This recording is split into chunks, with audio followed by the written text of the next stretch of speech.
Alright, y'all, let's talk about Giveon's new album, Give or Take. Y'all ready?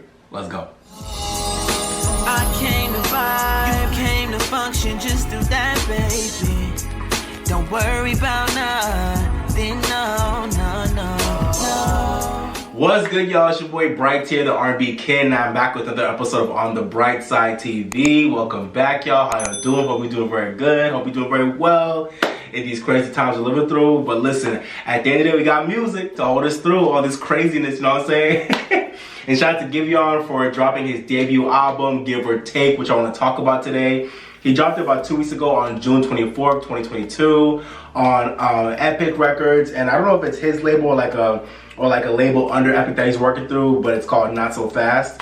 Even though he dropped his like compilation album, which I think a lot of people thought was his debut album, When It's All Said and Done, Take Your Time, last year, that was actually just a compilation album of like his EPs with some extra tracks from 2020. So, but that was a great project. That low-key felt like a debut album anyways, but this is his official debut album of original material. So shout out to Giveon for this moment in his career.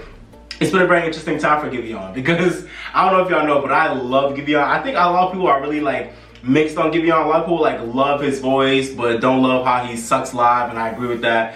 And a lot of people, some people hate his voice, but a lot of people like love his music, but like think his voice is weird. Like it's weird. But I am on the train of someone that I love Giveon. I think his voice is one in a million. I think he has one of the most special and unique tones in the music industry right now, and I feel like he's so like not valued enough and talked about enough for just that amazing, beautiful tone that he has.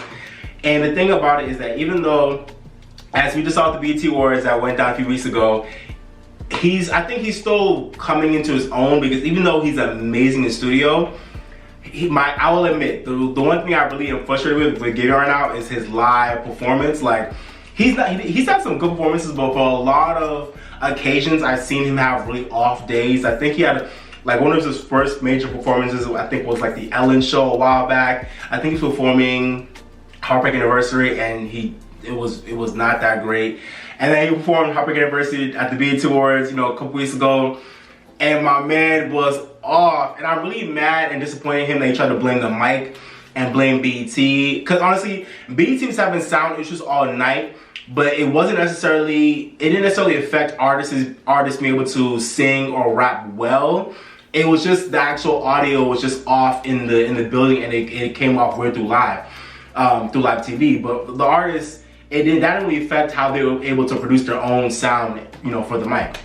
But Giveon, I understand you might have some in-ear issues or whatever, the mic wasn't right, you didn't hear yourself or whatever, I get that. But at the end of the day, you should know your song well enough to know what key to be in, regardless of what's going on with the mic issues. And at the end of the day, I'm gonna give him grace because he's still a brand new artist for the most part. He's still new in his career. He's a new artist, still coming to his own, still learning the ropes and all that. But that's something I kind of like ding against him, is that I wish he would just get better with like being more on point, with having more energy and more like just more charisma and just being more prepared when it comes to his live performance. I feel like a lot of times he'll be off vocally, he'll be a little bit shaky, or he'll be off key, or he won't be like that interesting and engaging live. But that's not all the time. I think, you know, he gets a bad rep for that, but he has had some good performances. Like, for example, he just performed at Jimmy Fallon after the BET Awards, and that was a pretty good performance. He performed live again, and that was great. And then even during the BET Awards, after he took a major L with Heartbreak Anniversary, which was terrible, I was so mad. It sounded so bad. I was like, Giveon, why do you sound so bad, bro? That shit was so bad. I was so mad at him. But after he took a major L with Heartbreak Anniversary, he then transitioned into For Tonight, and that wasn't that great either. But then once he got to Lie Again, like, for the most part, he sounded pretty good. So, you know, a lot of people talk about how he took a major L in the beginning, and he did. But by the end of the performance, he took, you know, he brought it back up, and he sounded much better for a Lie Again. So, you know, I think he just needs to, like, you know, just have more experience, and he needs to keep performing and just get better with that. But as an artist, in terms of his music, I think Giveon has so much potential to be one of our R&B greats. I think along with like Lucky Day and a few other people, I think right now, as we've seen, we're low-key in a male R&B drought. Shout out to the Mario verses. It gave us evidence of a lot of our past faves coming up short, and we were all shook. So right now we're kind of in a male R&B drought. The women are killing it in R&B. And a lot of our guys out there, they're just really not up to par, not, you know, not where the ladies are at in terms of their music and their musicality and their vocal and their live performance and all that.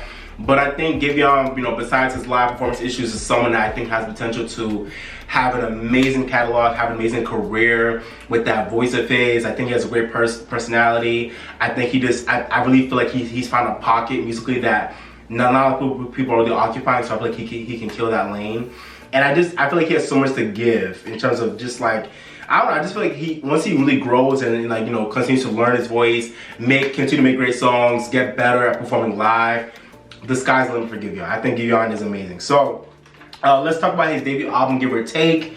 I think overall, I think this is a great project, to be honest. I wasn't surprised that it was a great project. I knew it would be. You could tell that he took his time to create this album. It's been years in the making. After he gave us his compilation album last year, I feel like he's been putting in the work to like focus on making this album for the past year and probably like year and a half.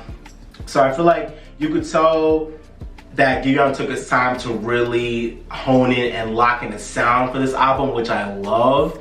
And I think I have wanted to mention that because I'm actually shocked by how smooth this album sounds, because there's actually so many different producers and songwriters that help contribute to the album. You know, when we think about like producers on the album, we have, you know, people like Cardo, Boy Wonder on a few tracks, one of my favorite producers, shout out to Boy Wonder, Don Mills on a few tracks, Jordan Evans, Alan Ritter, Rojette Shad, who's new for him, Jahan Sweet, like I said, you know, Seven Thomas, Charlie Handsome. You know, we got a lot of people on this album. A few people he's worked with before, like he's worked with, you know, Jordan Evans, Boy Wonder, you know, a few people before, but he also has new people like Don Mills, Rojette Shad, Charlie Handsome. You know, so he has like people he's worked with before, and also a lot of new people that help produce this album. And there's like, I feel like almost every track has a different producer, but for some reason, Giveon expertly, him and his team really made this album feel so smooth, and it feels like it's like kind of going through this one sound and one vibe the entire time, which I feel like is damn near impossible to do these days when you have, you know, 20 to 30 different producers on your album. But for some reason, he made it work, and they really locked into a sound, into a vibe that is so consistent, and it really made it feel like an album. And to me, that's impressive from a really young, you know, dude in R&B. I feel like, you know, a lot of our younger artists in R&B, they're not really focused on really making bodies of work. They're more so focused on making just like, you know, collection of songs that they'll put together on an album and say, here's my album. And all the songs might be great, but it's not gonna feel like a body of work. It's not gonna feel like it's a body of work that has like a message, a theme, a consistent vibe, a consistent sound throughout that really makes you connected to the moment you heard it and the moments that you'll continue to hear it and live with it after that. And I feel like Giveon really gave us an album that we'll all have memories connected to, from just like, I don't know, just the consistent themes and the vibes he gave us with this sound, the consistent sounds, and just the moments that I feel like he'll give us with these records. I think overall, I think it's a great project. I love how he really didn't really give us like too much like experimental R&B, or he didn't really go, like, I love an artist experiment, but I also can tell that he wanted to really give us like a unique contemporary R&B album that feels traditional, and it feels very old school in terms of like just not having no frills, no smoke and mirrors. He don't have any features on this album, which I think is such a refreshing thing for a young R&B dude to not have no features on the album at all. It really feels like a really traditional album, you know, 15 tracks, not too short, not too long, but it also still feels contemporary and fresh, and it doesn't feel dated at all. So I love that. I don't know how he like found that balance, but he did somehow on this album. Because all these tracks sound, you know, they have contemporary production, they sound new, but like the way he's singing and like the way he attacked making this album with the interludes and with the consistent themes, it just feels so traditional. And but I love that it doesn't feel dated at the same time, so I love that. So when it comes to the themes on this album, before I get into that, I actually read a tweet like when the album first came out that I thought was so perfect. The tweet said something like, Giveon is the type of artist, like he makes like perfect It's Not You, It's Me music. And I was like, that's so true. And I retweeted it and I was like, yeah, damn near every track on this album is It's Not You, It's Me. And and I think that's just so funny, because I'm not mad at it, because, you know, Giveon's a young dude, he's out here in these streets, you know what I'm saying? We all know what happened between him and Justine. Things fell down, they fell out, you know, now they're both single again. But really, this whole album is really like that was a really funny tweet. But you know, in all seriousness, like this album is a very much like it's not you, it's me type of thing. And sometimes it feels a little toxic with some songs, but I also think a lot of other songs, it's really Giveon just wrestling with, you know, being a young man that is so like, he's a, like, you know, I think he said on one interlude to his mom, he's a lover, like he really is a lover person, like he really is someone that just loves love. But at the same time, he has trouble committing. He wants to like be out here living his life. He wants to run these streets, but he also wants to be dedicated. So I think a lot of these songs are just talking about really finding that balance on his end. And also when it comes to like the people he's dealing with, you know, just trying to like find that balance of like having respect and having that love there, but also being real about the fact that like, you know, he has trauma and the person he's with has trauma and there's things that get in the way of that. And like, I want to love you, but at the same time, I'm not really looking for love. So maybe we should just keep it casual. But if you want to maybe take it there, I'm down for that, but also maybe not. Like I feel like this album is really, and honestly, the name of the album is Give or Take. It really is, this whole album really is, and I don't think we've had an album like this in a while that is really just talking about this on like damn near every track. And it never gets boring, which is what I love about this album, that him talking about this tug and war between wanting to really go all in on love, but also not really wanting to go in on love because of the trauma that comes with it. And like wanting to, you know, get love from his partner, but also not. This constant war of figuring out what you want, it never got boring on this album. Like for some reason, like every track is kind of dealing with this, but it never got boring, which is very hard to do, but he did it. You know, pretty much every track in some way is just talking about, you know, being in love at a young age and trying to figure out what love is and figuring out what you want. And I love this album because I feel like, you know, I'm like around his age, I'm 28, I think he's like 27. We all like, you know, us like who are like in our late 20s, early 30s, even not just us who are like in our 20s in general, we are all this age trying to figure out like, you know, what we want out of love and, you know, what we want to do in love. Like whether or not we want to go all in or whether or not we just want to be out here running the streets and that's that. Or maybe like a mix of both. Like, and I think Giveon kind of alluded to that in this album too, is kind of wanting like a mix of both vibes. And I think that's so appropriate and so honest, you know, because a lot of us, we want to like be monogamous, so we want to like be dedicated to somebody and like love on somebody, but you also don't want to feel like you're held down and you can't explore, you know, the full realm of like what you could be doing out here in the streets if you weren't on that type of time. But you know, so a lot of us kind of want both, or a lot of us want one or the other, but always considering what the other side looks like. So I feel like Giveon really beautifully portrayed that internal struggle and that internal battle throughout this whole album. You know, when I think of tracks like, you know, Let Me Go, he's talking about like, listen, let me know or let me go. Like, let me know what you want to do or just let me go. Scarred, one of my favorite tracks on the album, he's talking about the fact that like, even though he wants to like commit to this girl, even though he wants to like really, you know, get the love going, I can't really commit to you because I'm scarred. It's not you, it's me. It's not your fault, it's me, what I've been through. I'm scarred, so it's gonna make it hard for me to, you know, to love you in the way that you deserve to be loved. And a lot of guys relate to that, and a lot of women can relate to that as well. You know, he has some interludes here talking about some, you know, experiences he's been through in terms of like ladies he's met that where it didn't really happen in the first place, like with December 11th, talking about a girl he like saw at a concert, but still to this day they never ever, you know, made a thing of it. And then I think July 16th, I don't know if July 16th is about Justine's guy, I don't know, but he's talking about like, you know, a love that he had on July 16th. You know, and with tracks like Trying to Be, he's talking about, you know, how I'm trying to be right for you, I'm trying to be the man that I know I can be, but it's just hard because I got all this stuff I'm dealing with, being an artist, living this fast life, you know what I'm saying? But on tracks like, you know, Make You Mine, on tracks like, you know, For Tonight, At Least We Tried, that's like the other side where he's really trying to make it work. He's saying, okay, what can I do to make you mine? I want to try this out, like, you know, what can we do to figure it out?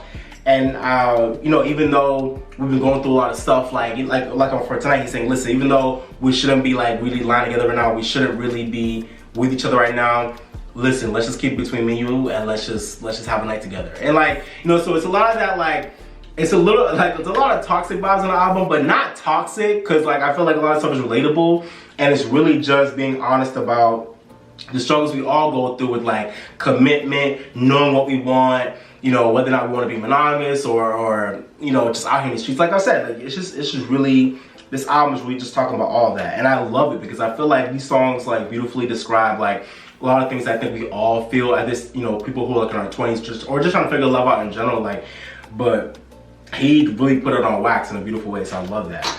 And I love that, you know, this album, a lot of these songs really open-ended. Like, they're so relatable, you can relate to them, you can listen to the lyrics and like put your own story in it.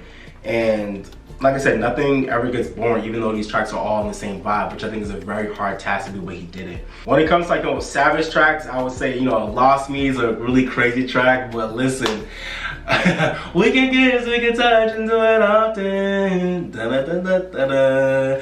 But if you're here looking for love, that's when you lost me. That hook is insane, but so true.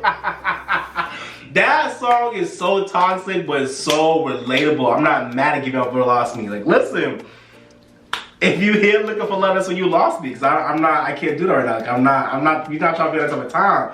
But we can kiss, we can touch, we can do it often. Like, you know what I'm saying? Like, what? So that was a savage track. Let Me Go was savage. Another Heartbreak was kind of savage. For Tonight was a little savage, but in a really romantic way. And to me, the tracks I think are like very like, you know, romantic and sweet and trying to like, you know, be, you know, redemptive and trying to like, you know, figure his stuff out. I would say, you know, Get to You, Trying to Be. Get to You was a really sweet song that was about him talking about, even though like he was on some bullshit, now he realized like, even though like I live his fast life and, you know, whatever we had, you know, the previous track was This Will Do, like, you know, we'll just hang out and whatever, like this will just be what it is. It's not much, but it'll do for now. But then he transitions to Get to You, where he's like, you know what, I was on some bullshit, but you know what, now I realize I really want you, and what can I do to get to you? Like, what can I do to figure it out? So Get to You was a track that was a highlight for like that vibe, as well as Trying to Be, the right after that, and Make You Mine. So like that little 3P in the album was like him trying to really like, you know, get his shit together as a man, figure it out, and be on a better wavelength with his partner in terms of like what they want, what they're trying to do, you know. And then pretty much every other track is kind of just like somewhere in the middle. But yeah, overall, I think this album flowed so well. I loved how it was really consistent with the themes and with the sound and with his messaging, and also like the way I feel like he just locked in like he really locked in a style for this album, like a style of singing, a style of emoting, you know, the way the songs sound. I feel like he really gave a consistent style to this album, and I love that. So shout out to Giveon for that. And I also think what really made this album special, what really made it feel like an album, was the interludes. Not only with his mom and the conversation that he had with his mom, but also like with the songs that were like with the dates, with the December 11th and July 16th.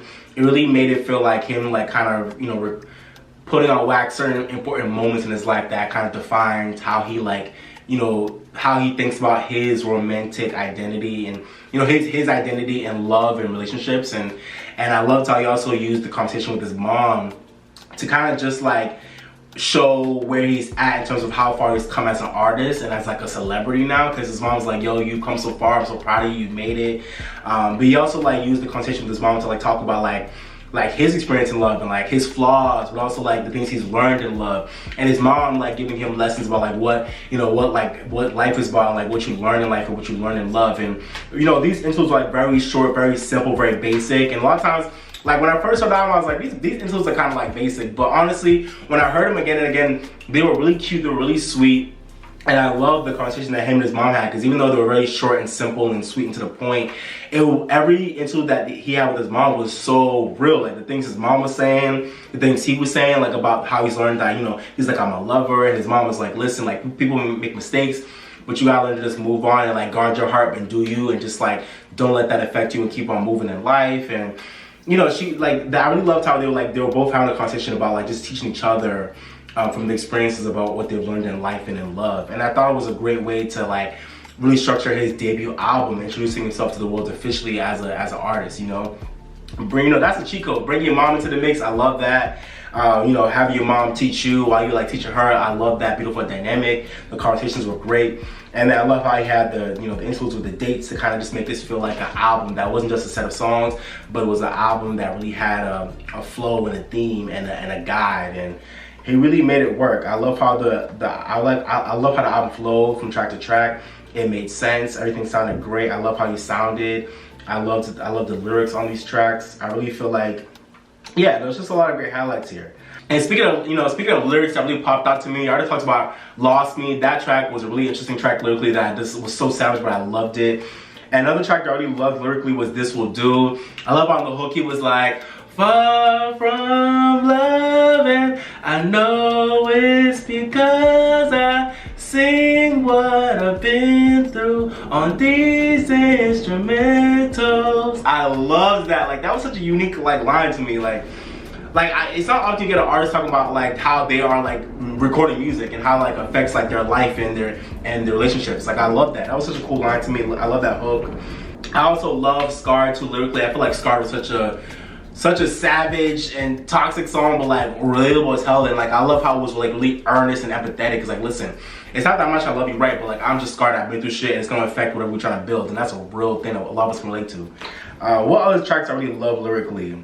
I also loved At Least We Tried. To me, that's another fave. I love that track lyrically. It really had this really great balance of like kind of feeling hopeless in love, but also being positive. Like you know, we tried. We tried to make it work. It didn't really work out, but we tried, and it was a great journey. Like, I love that vibe of that song, so that was amazing as well. But yeah, man, those are some of my favorite tracks on the album, and some of my favorite moments lyrically. Yeah, but overall, this album was pretty solid. There's not really one song I didn't like, so that's a really amazing thing. All these tracks probably won't sound that great when you first hear them, but when you hear them a couple times, they're growing you, they get better and better with more listens. So this is definitely an album that you gotta like live it to really feel it and to really understand it. And it definitely feels more rewarding with more listens. So shout out to Giveon and his team for really giving an album that really you have to like sit with and live it to really get the full impact of it. So it's a rewarding listen. In terms of my favorite tracks overall, I would definitely say Let Me Go. Scarred is my ultimate favorite. I love that track. Scarred is such a good track. I love that song. This Will Do. Let's see. Trying to Be. Love that one. Make You Mine is definitely a highlight as well. For Tonight. I've been love that song. That was my BSM Volume 20. Go check that out. Lost Me for sure. Lie Again. I love that song. That's gonna be my upcoming BSM. And At Least We Tried. Those are my favorite tracks off the album. But every track on this album is solid. And in terms of my rating for this album, I will give this album a 4 out of 5. I thought about 3.5, and that wouldn't have been a bad score either, but I'll give this album a 4 out of 5 because it really is a great album. It's not one track I don't like. Every track is solid. It's really made well, it's structured well, it's produced well, it's written well, it's sung well. It's just a really good body of work that I feel like it's just getting better with time. And to me, it's one of the best showcases that an R&B male in the mainstream space has had this year for sure. So I'm really proud to give Giveon for a great debut album. Now, all we need for you to do, my brother, is get it together with the live performances. I promise you, once you get that together, bro, you're solid. Because your voice is crazy, you make amazing music. That's the only thing that's missing right now, for real. But yeah, overall, man, I love this album. Let me know what y'all thought about this album down below. Do y'all love it? Do y'all hate it? Do y'all think it's okay? Could have been better? Let me know what y'all think about the album down below. And let me know what your favorite tracks, okay? Appreciate it. And if y'all already, don't forget to like, share, and subscribe, okay? Thank you. And like I always say, guys, live your best life, drink more water, stay woke, and if you're mad or sad, go listen to your favorite song, make you feel better, okay? Go listen to your favorite song. Alright, y'all, this has been your boy Bright, the R&B Kid. Thank you for watching. But for now, I'm signing off, baby. Bye, y'all. Peace. I came to vibe, you came to function, just do that, baby. Don't worry about nothing, no. I came to vibe, you came to function, just do that, baby. Don't worry about nothing, no. Relax just a little bit. You don't gotta worry, you can just